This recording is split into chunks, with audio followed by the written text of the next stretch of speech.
Bismillahirrahmanirrahim. Alhamdulillahirabbil alamin. Hamdan katsiran tayyiban mubarakan fih kama yuhibbu rabbuna wa yarda. Wassalatu wassalamu ala asrafil mursalin nabiyyina Muhammadin wa alihi wa sahbihi ajma'in wa man tabi'ahum bi ihsanin ila yaumiddin wa sallama tasliman katsira amma ba'du. Ikhwani wa akhwati fillah rahimani wa rahimakumullahu ajma'in.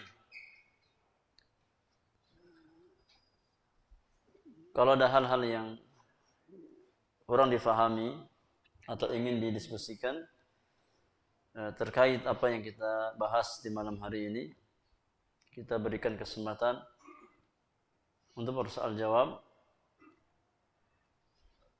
5-10 menit ya sebelum kita tutup majelis kita di malam hari ini. Silakan.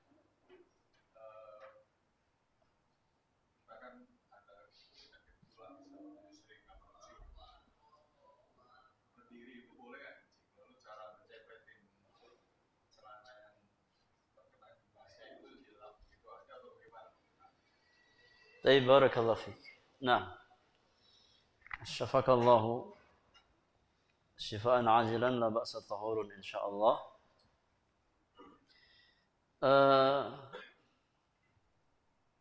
Hukum berdiri tatkala kencing maka bukan perkara yang terlarang.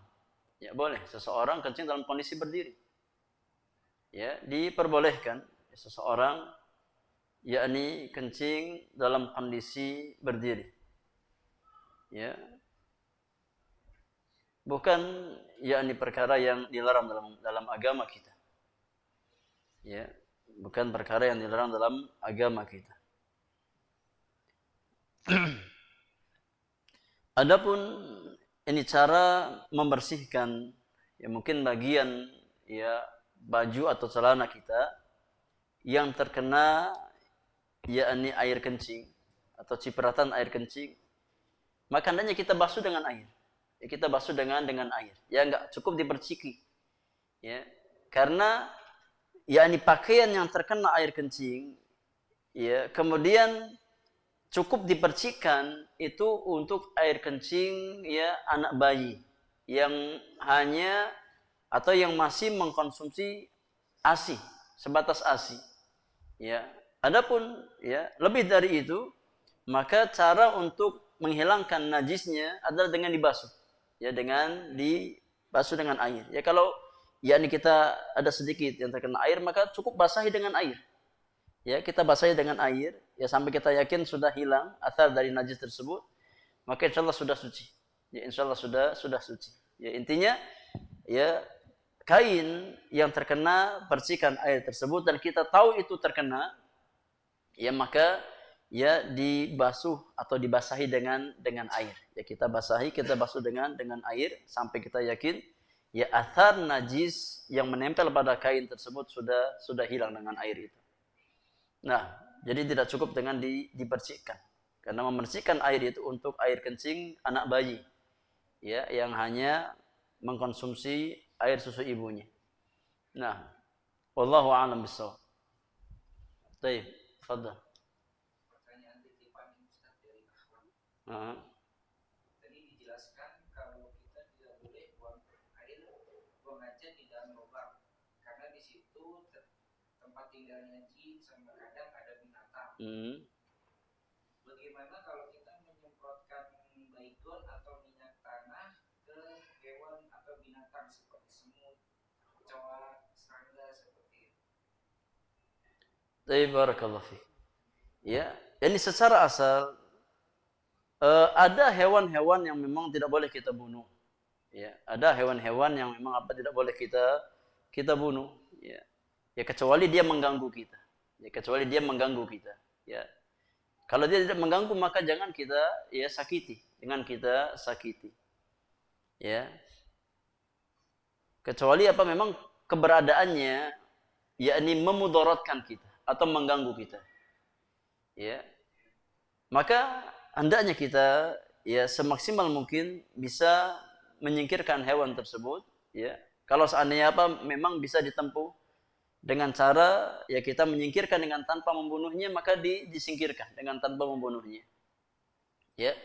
Kecuali memang hewan-hewan yang berpotensi untuk mendatangkan penyakit, ya seperti kecoa, ya atau tikus, maka boleh untuk kita bunuh. Ya boleh untuk kita bunuh. Ya karena hewan tersebut ya termasuk ke dalam makna al-fawasid. Makna hewan al-fawasid yang berpotensi untuk memudaratkan manusia. Ya, bisa menjadi sumber penyakit bagi manusia, ya seperti lalat, ya atau kecoa, ya atau mungkin kalajengking. Ya maka nggak masalah kita bunuh. Ya. Jadi hewan-hewan yang keberadaannya ya tidak memudaratkan kita, ya maka jangan kita ganggu. Ya, kalau memang dia keberadaannya mengganggu kita, ya kemudian masih bisa kita hilangkan hewan tersebut dengan tanpa membunuhnya, maka dihilangkan dengan cara yang terbaik. Ya, kecuali memang tidak ada cara lain. Ya, kecuali dengan cara seperti itu, maka insya Allah nggak ada masalah. Ya, insya Allah tidak ada masalah. Nah, wallahu taala a'lam bissawab. Wallahu taala a'lam bissawab.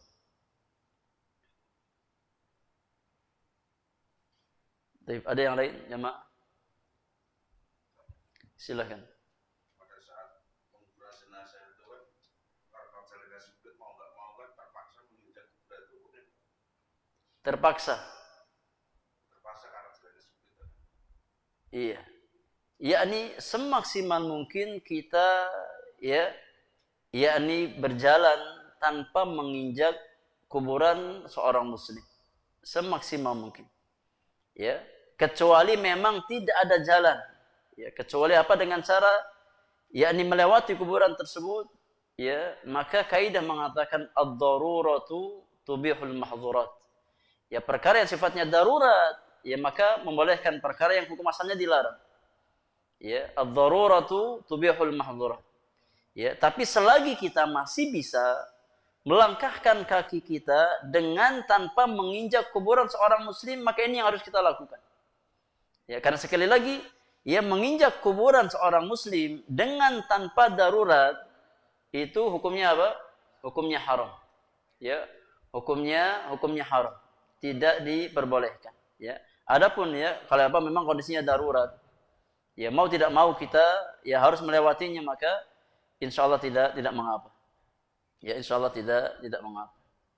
Wallahu a'lam. Nah, ada yang lain?